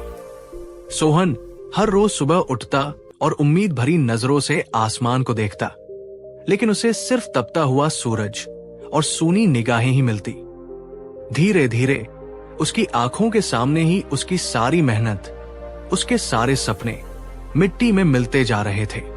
हरे भरे पौधे पीले पड़कर सूखने लगे और उपजाऊ जमीन में गहरी दरारें पड़ गई, जैसे धरती का सीना फट गया हो। गांव के बाकी लोग भी परेशान थे, लेकिन सोहन पर तो जैसे दुखों का पहाड़ ही टूट पड़ा था। वो पूरी तरह से टूट गया। उसने उम्मीद छोड़ दी। वो दिन भर अपने सूखे खेत के किनारे एक पेड़ के नीचे बैठा रहता और बस रोता रहता। वो खुद को कोसता, अपनी किस्मत को कोसता और भगवान को कोसता। मैंने ऐसा क्या पाप किया था? क्यों मेरे साथ ही ऐसा हुआ? अब मैं क्या करूंगा? मेरी बेटी का क्या होगा? नकारात्मक विचारों ने उसे पूरी तरह से घेर लिया था। उसका बुरा समय उस पर हावी हो चुका था। एक दिन जब वो इसी तरह निराशा में डूबा हुआ था, भगवान गौतम बुद्ध अपने भिक्षुओं के साथ उसी गांव से गुजर रहे थे। बुद्ध ने उस किसान की गहरी निराशा और उसके चेहरे पर छाई हुई पीड़ा को दूर से ही महसूस कर लिया। वे अपनी करुणा से खिंचे हुए स्वयं उस किसान के पास पहुंचे। बुद्ध ने उसके पास बैठकर बहुत ही शांत और प्रेमपूर्ण स्वर में पूछा, हे भले पुरुष, तुम इतने दुखी क्यों हो? तुम्हारे मन को किस पीड़ा ने घेर रखा है? सोहन ने रोते हुए अपनी सारी व्यथा बुद्ध को सुना दी। उसने बताया कि कैसे सूखे ने उसकी सारी फसल, सारी मेहनत और सारे सपनों को बर्बाद कर दिया है। उसने कहा, भगवान, मेरा सब कुछ खत्म हो गया। ये मेरी जिंदगी का सबसे बुरा समय है। अब मेरे पास जीने की कोई वजह नहीं बची। बुद्ध शांति से उसकी सारी बातें सुनते रहे। जब सोहन चुप हुआ तो बुद्ध ने कोई उपदेश नहीं दिया, कोई चमत्कार नहीं किया। उन्होंने बस एक छोटा सा सवाल पूछा, एक ऐसा सवाल जिसने किसान की सोच की दिशा को मोड़ना शुरू कर दिया। दोस्तों, कहानी में आगे बढ़ने से पहले मैं आपसे एक सवाल पूछना चाहता हूं। जब आपकी जिंदगी में बुरा समय आता है तो आपकी पहली प्रतिक्रिया क्या होती है? क्या आप भी सोहन की तरह खुद को, अपनी किस्मत को या भगवान को कोसने लगते हैं? पूरी ईमानदारी से नीचे कमेंट में बताइए। अपनी प्रतिक्रिया को स्वीकार करना उसे बदलने की दिशा में पहला कदम है। बुद्ध सोहन का हाथ पकड़कर उसे धीरे से उठाते हैं और उसे पास के एक लगभग सूखे हुए तालाब के पास ले जाते हैं। तालाब का पानी सूख चुका था और चारों ओर सिर्फ काला, बदबूदार कीचड़ ही नजर आ रहा था। ये दृश्य भी उतना ही निराशाजनक था जितना सोहन का सूखा खेत। बुद्ध ने सोहन से पूछा, पुत्र, तुम्हें यहाँ क्या दिखाई दे रहा है? सोहन ने घृणा से मुंह बनाते हुए कहा, भगवान, यहाँ तो सिर्फ कीचड़, गंदगी और निराशा है। ये एक मृत तालाब है। बुद्ध मुस्कुराए और बोले, थोड़ा और ध्यान से देखो। सोहन ने जब अपनी नजरें दौड़ाई तो उसने देखा कि उस काले, बदबूदार कीचड़ के बीचों बीच कुछ अद्भुत, सुंदर, सफेद और गुलाबी कमल के फूल खिले हुए थे। सूरज की रोशनी में वे ऐसे चमक रहे थे जैसे कीचड़ के हृदय से निकले हुए हीरे हों। सोहन, ये देखकर हैरान रह गया। उसने कहा, भगवन, ये तो चमत्कार है। इतनी गंदगी और निराशा के बीच इतने सुंदर फूल कैसे खिल सकते हैं? अब बुद्ध ने अपनी पहली और सबसे गहरी शिक्षा दी। उन्होंने कहा, पुत्र, यही जीवन का सबसे बड़ा रहस्य है। कमल का फूल हमें यही सिखाता है कि सबसे सुंदर, सबसे पवित्र और सबसे मजबूत चीजें सबसे कठिन और सबसे प्रतिकूल परिस्थितियों में ही जन्म लेती है। उन्होंने आगे समझाया, ये कीचड़ तुम्हारा बुरा समय है, ये तुम्हारी परेशानियां हैं, तुम्हारी निराशा है, तुम्हारा दर्द है।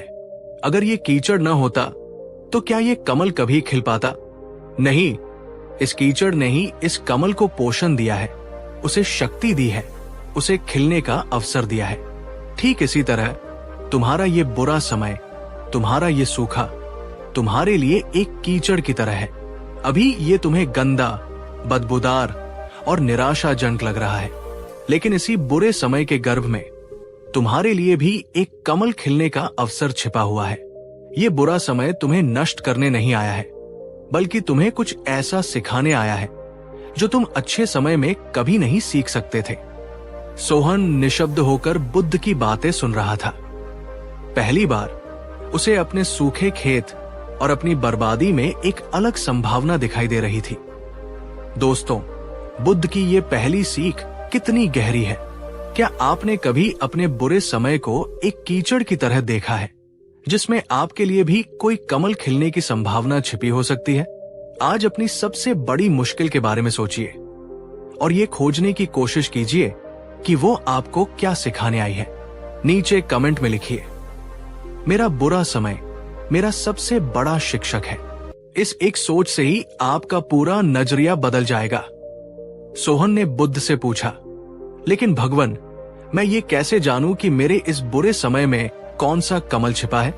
मुझे तो सिर्फ कांटे ही कांटे नजर आ रहे हैं। बुद्ध ने कहा, पुत्र, हर बुरा समय अपने साथ 3 छिपे हुए वरदान लेकर आता है।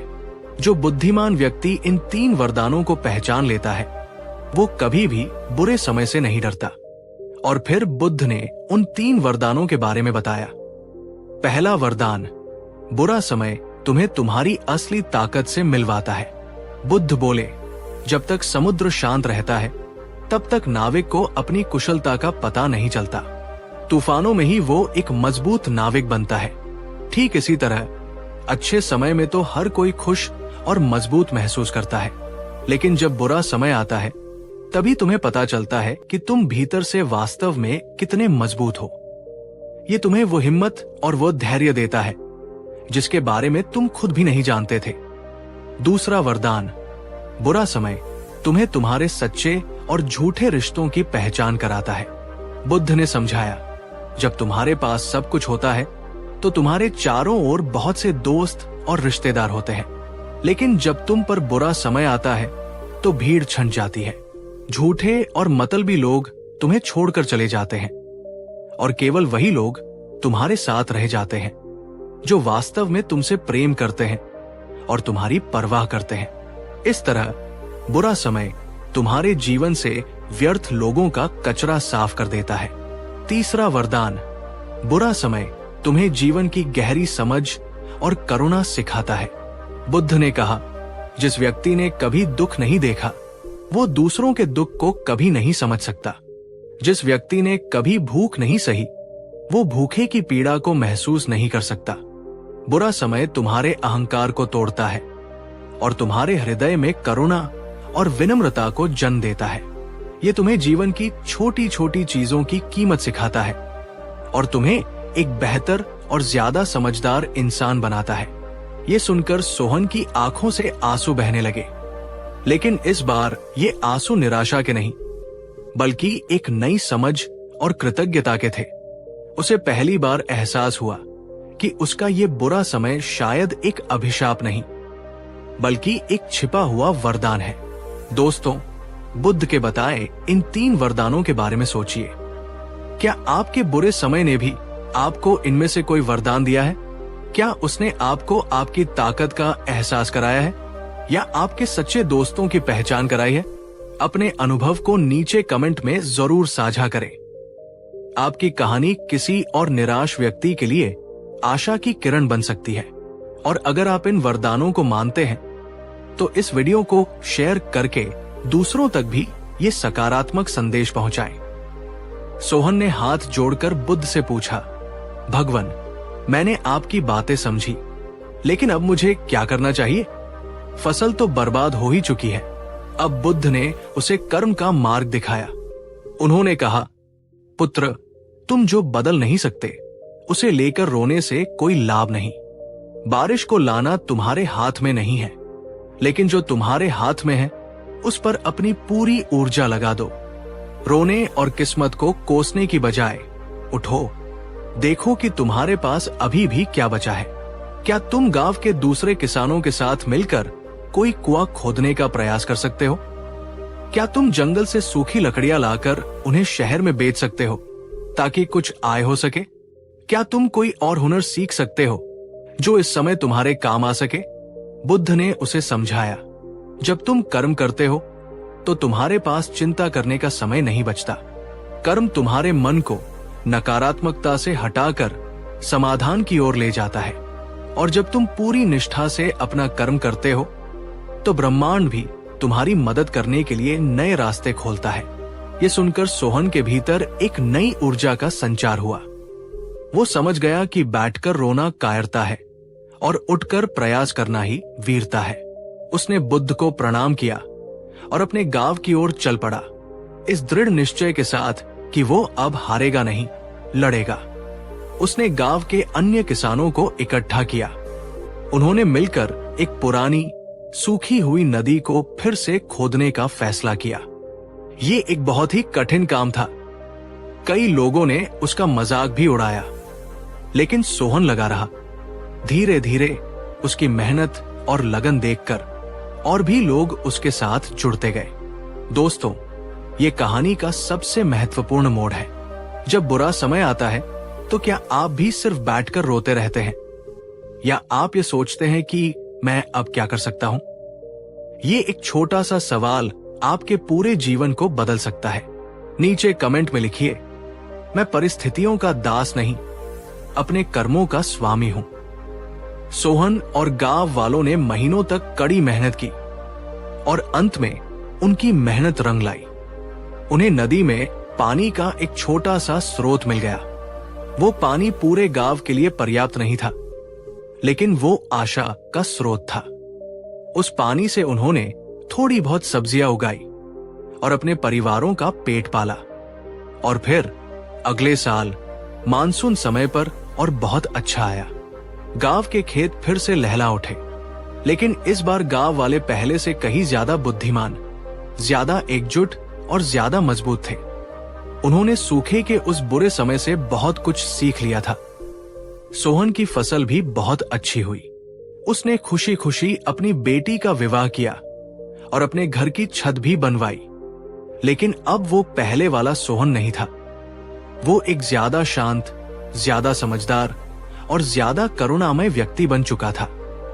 एक दिन जब वो अपने हरे भरे खेतों को देख रहा था तो उसने मन ही मन बुद्ध को धन्यवाद दिया और सोचा, वो सूखा वास्तव में मेरी जिंदगी का सबसे बुरा समय नहीं, बल्कि सबसे बड़ा शिक्षक था। अगर वो कीचड़ न होता तो मेरे जीवन में समझदारी का ये कमल कभी नहीं खिलता। अंतिम संदेश। तो मेरे प्यारे दोस्तों, ये कहानी हमें यही सिखाती है कि बुरा समय जीवन का अंत नहीं है।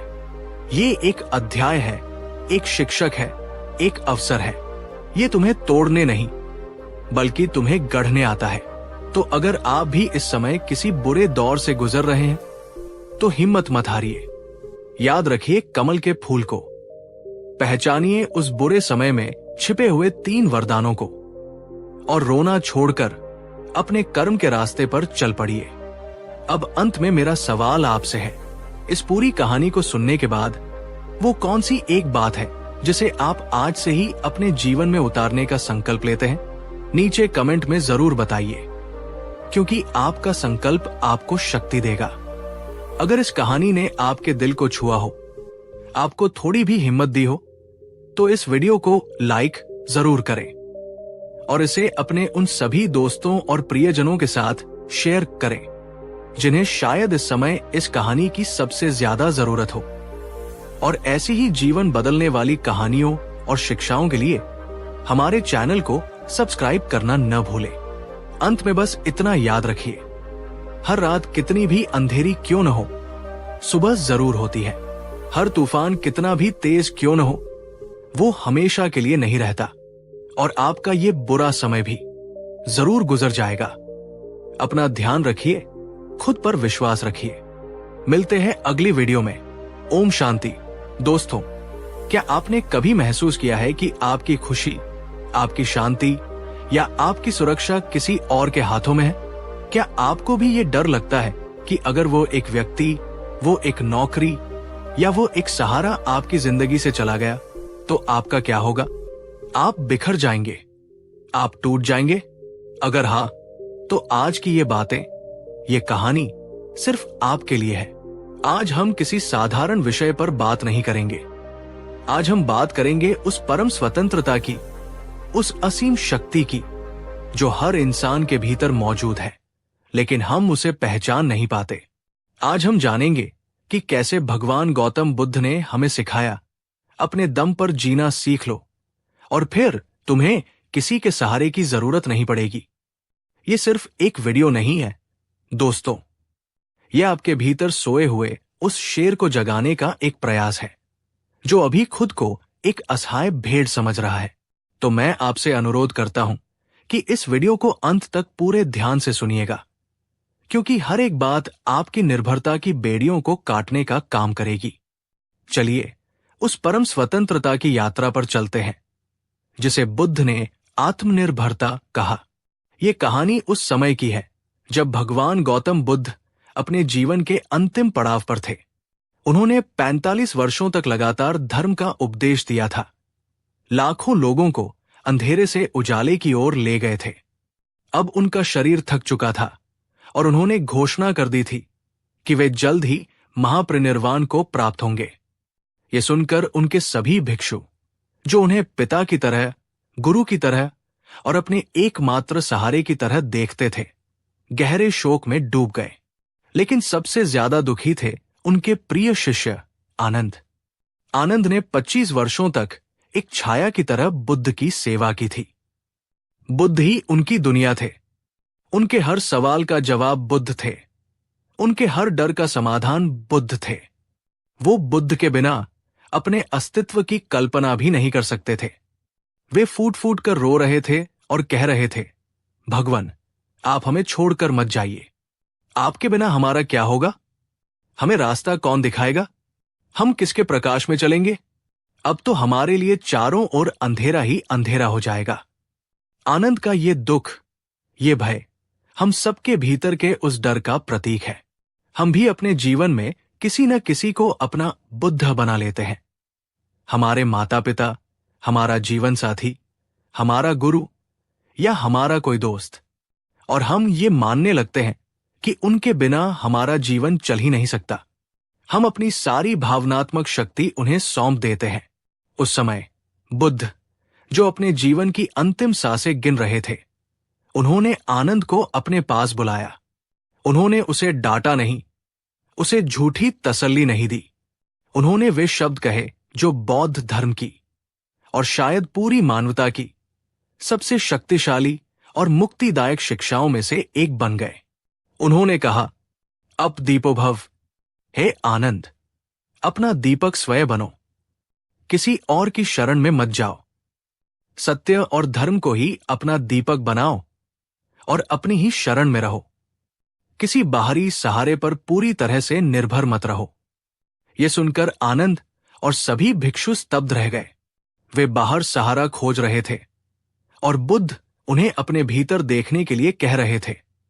दोस्तों, कहानी में आगे बढ़ने से पहले मैं आपसे पूछना चाहता हूं, क्या आपके जीवन में भी कोई ऐसा व्यक्ति या कोई ऐसी चीज है जिसे आप अपना सबसे बड़ा सहारा मानते हैं? और क्या आपको भी ये डर लगता है कि अगर वो सहारा छिन गया तो आपका क्या होगा? पूरी ईमानदारी से इस पर विचार कीजिए। अपनी सबसे बड़ी निर्भरता को पहचानना उससे मुक्त होने की दिशा में पहला कदम है। नीचे कमेंट में बताइए कि आप किस पर सबसे ज्यादा निर्भर हैं।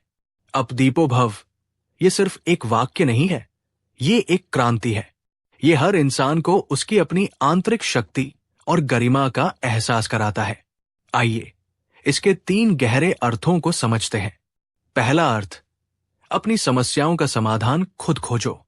बुद्ध कह रहे थे कि मैंने तुम्हें रास्ता दिखा दिया है, मैंने तुम्हें धर्म के, सत्य के नक्शे दे दिए हैं, लेकिन उस रास्ते पर चलना तुम्हें खुद ही पड़ेगा।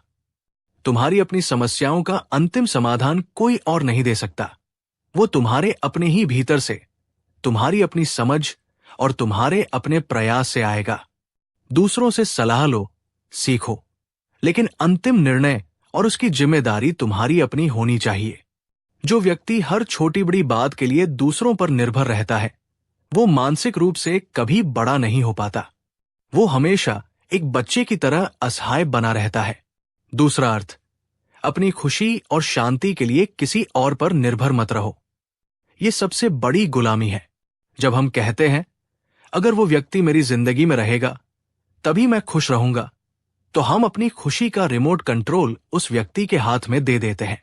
वो जब चाहे हमें खुश कर सकता है और जब चाहे हमें दुखी कर सकता है। बुद्ध कहते हैं, सच्ची खुशी और सच्ची शांति एक आंतरिक अवस्था है। वो तुम्हारे अपने शांत और संतुलित मन से पैदा होती है। उसे बाहर की किसी वस्तु या व्यक्ति से नहीं खरीदा जा सकता। अपने भीतर उस शांति के स्रोत को खोजो और फिर तुम्हें खुश रहने के लिए किसी की जरूरत नहीं पड़ेगी। तीसरा और सबसे गहरा अर्थ, तुम स्वयं ही परम सत्य हो। बुद्ध ये भी कह रहे थे कि तुम्हें किसी बाहरी ईश्वर, किसी बाहरी गुरु या किसी बाहरी शक्ति की शरण में जाने की जरूरत नहीं है।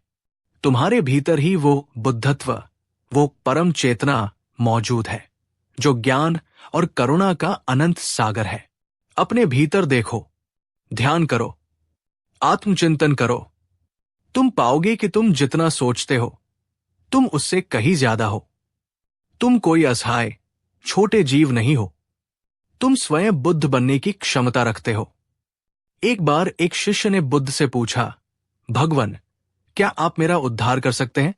बुद्ध ने कहा, मैं तुम्हें रास्ता दिखा सकता हूं, मैं तुम्हें पानी तक ले जा सकता हूं, लेकिन पानी तुम्हें खुद ही पीना पड़ेगा।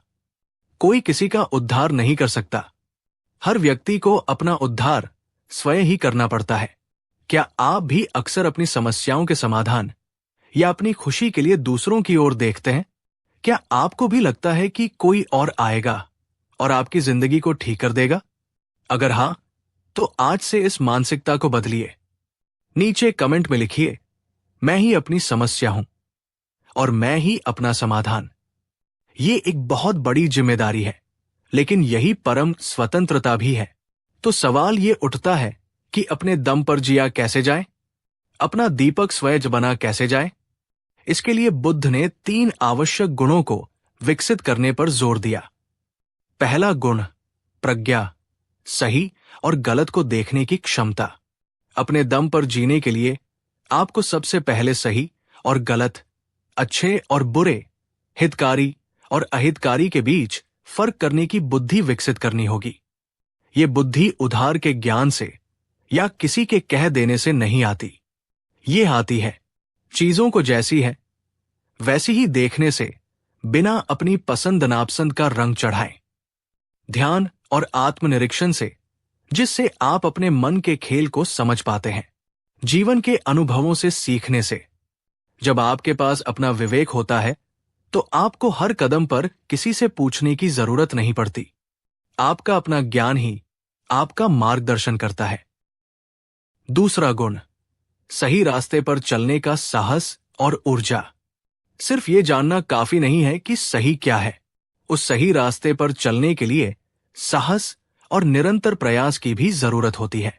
अक्सर हम जानते हैं कि क्या सही है, लेकिन हम डर के कारण, आलस्य के कारण या लोगों की राय के कारण उस पर चल नहीं पाते। बुद्ध कहते हैं, अपने भीतर उस योद्धा को जगाओ जो अकेले चलने से न डरे, असफलताओं से हार न माने और अपने सिद्धांतों के लिए खड़ा रह सके। ये साहस ही आपको दूसरों की राय और सामाजिक दबावों से मुक्त करता है। तीसरा गुण करुणा, अपने और दूसरों के प्रति दया का भाव। अपने दम पर जीने का मतलब कठोर या स्वार्थी बनना नहीं है। इसका अर्थ है एक मजबूत पेड़ की तरह बनना, जो खुद तो अपनी जड़ों पर मजबूती से खड़ा रहता है, लेकिन अपनी छाया और अपने फल दूसरों को बिना किसी भेदभाव के देता है। जब आप अपने दम पर जीना सीखते हैं, तो आपको दूसरों की मदद की जरूरत कम पड़ती है, लेकिन आप दूसरों की मदद करने के लिए और ज्यादा सक्षम हो जाते हैं। आपको आत्मकरुणा की भी जरूरत है। जब आप गिरें, जब आप गलती करें, तो खुद को कोसने की बजाय खुद के प्रति दयालु बने, खुद को संभालें और फिर से उठ खड़े हों। इन 3 गुणों विवेक, साहस और करुणा में से आपको क्या लगता है कि आपको अपने जीवन में सबसे ज्यादा किस गुण को विकसित करने की जरूरत है? अपने उत्तर को नीचे कमेंट में साझा करें। ये आत्मविश्लेषण आपको एक स्पष्ट दिशा देगा। और अगर आपको लगता है कि ये शिक्षाएं उपयोगी हैं, तो इस वीडियो को अपने दोस्तों के साथ शेयर करें, ताकि वे भी आत्मनिर्भर बन सकें। तो चलिए अब बात करते हैं कि इस महान शिक्षा को हम अपनी रोजमर्रा की जिंदगी में कैसे उतार सकते हैं। छोटे छोटे निर्णय खुद लेना शुरू करें। हर छोटी बात के लिए दूसरों से पूछना बंद करें। आज क्या पहनूं, क्या खाऊं? छोटे निर्णय खुद लेने से आपका आत्मविश्वास बढ़ता है। भावनात्मक रूप से आत्मनिर्भर बने। अपनी खुशी के लिए किसी एक व्यक्ति को अपना केंद्र न बनाएं। अपने शौक विकसित करें, अपने दोस्त बनाएं और सबसे बढ़कर अकेले में भी खुश रहना सीखें। जब आप अकेले में शांत और संतुष्ट रह सकते हैं, तभी आप किसी रिश्ते में भी स्वस्थ रूप से रह सकते हैं। आर्थिक रूप से जिम्मेदार बने। अपने खर्चों का हिसाब रखें, बचत करें और अपनी क्षमता से ज्यादा खर्च करने से बचें। आर्थिक स्वतंत्रता मानसिक स्वतंत्रता का एक बहुत बड़ा हिस्सा है। नई चीजें सीखें। उदास स्माइली निर्भरता अक्सर इसलिए होती है क्योंकि हमें लगता है कि हम कोई काम नहीं कर सकते। उस काम को करना सीखें, चाहे वो गाड़ी चलाना हो, खाना बनाना हो या कोई प्रोफेशनल स्किल हो। हर नया हुनर आपको और ज्यादा आत्मनिर्भर बनाता है। समस्याओं से भागे नहीं, उनका सामना करें। जब भी कोई समस्या आए, तो तुरंत किसी और के पास भागने की बजाय पहले खुद शांति से बैठकर उस पर विचार करें। मैं खुद इस समस्या को सुलझाने के लिए क्या क्या कर सकता हूं? जब आप ये करना शुरू करते हैं, तो आपका मस्तिष्क समाधान खोजना सीख जाता है। एक मठ में एक युवा भिक्षु हर काम के लिए अपने गुरु पर निर्भर था। एक दिन गुरु ने उसे एक कठिन मंत्र दिया और कहा, जाओ, जंगल में जाओ, और जब तक तुम इसका अर्थ खुद नहीं समझ लेते, वापस मत आना। युवा भिक्षु बहुत डरा। वो हफ्तों तक जंगल में भटकता रहा। उसे कुछ समझ नहीं आया। वो भूखा प्यासा निराश होकर एक पेड़ के नीचे बैठ गया। तभी जब उसने सारी उम्मीदें छोड़ दी और उसका मन पूरी तरह से शांत हो गया, तो अचानक उसके भीतर से ही उस मंत्र का अर्थ प्रकट हो गया। वो खुशी से दौड़ता हुआ मठ वापस आया। गुरु ने उसे देखकर मुस्कुराया और कहा, आज तुमने सिर्फ मंत्र का अर्थ नहीं खोजा, आज तुमने खुद को खोजा है। तुमने अपने भीतर के गुरु को जगा लिया है। क्या आप आज से ही इनमें से कोई एक छोटा सा कदम उठाने के लिए तैयार हैं? वो कौन सा एक कदम होगा जो आप आज उठाएंगे? नीचे कमेंट में अपना पहला कदम लिखिए। जैसे, आज मैं अपना डिनर खुद बनाऊंगा, या आज मैं अपनी एक समस्या पर खुद विचार करूंगा। तो मेरे प्यारे दोस्तों, अपने दम पर जीना सीख लो का ये मतलब नहीं है कि तुम दुनिया से कटकर एक स्वार्थी और अकेले इंसान बन जाओ। नहीं, इसका असली मतलब है एक ऐसे मजबूत, आत्मनिर्भर और शांत व्यक्ति बनना जो दूसरों पर बोझ नहीं बनता, बल्कि दूसरों के लिए एक सहारा, एक प्रेरणा और एक प्रकाश स्तंभ बनता है। ये समझने का नाम है कि तुम किसी के सहारे के मोहताज नहीं हो। तुम अपने आप में पूर्ण हो, संपूर्ण हो।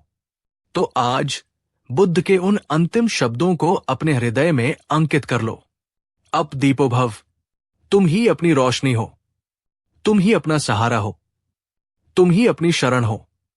अब अंत में मेरा सवाल आपसे है, इस पूरी कहानी और इन बातों को सुनने के बाद आत्मनिर्भरता का आपके लिए अब क्या मतलब है? इसने आपकी सोच को कैसे बदला? नीचे कमेंट में अपने विचार जरूर साझा करें। आपके विचार इस चर्चा को और भी गहरा बनाएंगे। अगर इस वीडियो ने आपके भीतर सोई हुई शक्ति को थोड़ा भी जगाया हो, तो इस वीडियो को लाइक जरूर करें और इसे अपने उन सभी दोस्तों और प्रियजनों के साथ शेयर करें जिन्हें आपको लगता है कि उन्हें भी अपनी ताकत पहचानने की जरूरत है।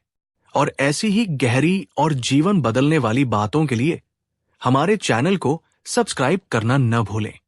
अंत में बस इतना याद रखना, दूसरों का सहारा लेना कमजोरी नहीं है, लेकिन हमेशा सहारे की तलाश में रहना अपनी आत्मा की शक्ति का अपमान है। तुम अकेले नहीं हो, तुम अपने आप में संपूर्ण हो। अपना ध्यान रखो, अपनी शक्ति को पहचानो। मिलते हैं अगली वीडियो